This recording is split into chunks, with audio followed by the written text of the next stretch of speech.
When my parents passed away, they left me a vacant corner lot they had purchased decades earlier as an investment. I planned to build my retirement home there someday, so I kept paying the yearly property taxes without giving the land much thought. The plot sat next to an upscale subdivision managed by a very aggressive HOA. For years nothing happened until one afternoon I drove by and found construction equipment clearing trees on my property. A large sign advertised luxury townhomes, coming soon. I assumed there had been a mistake, but the construction manager handed me paperwork showing the HOA had sold the land to a developer months earlier. According to them, my lot had been abandoned and ownership had somehow transferred through unpaid assessments that I supposedly owed. I had never been part of their HOA because my property existed long before the subdivision.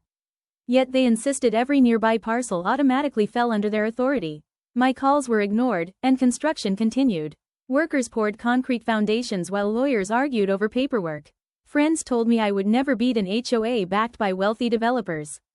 Then I searched through boxes in my parents' garage looking for anything related to the property.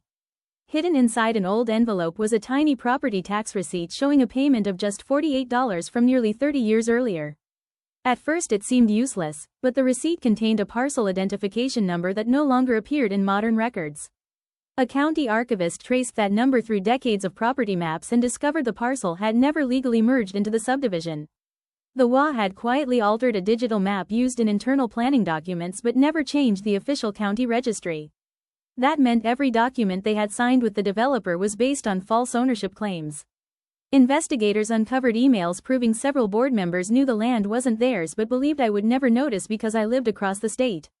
Construction stopped immediately. The developer sued the HOA for millions in losses, residents demanded the entire board resign, and criminal investigators opened fraud inquiries. I recovered my land, received compensation for damaged trees and grading work, and eventually built the home my parents had always dreamed I would have. That tiny $48 receipt now hangs framed in my office as proof that sometimes the smallest piece of paper can protect the biggest investment of your life.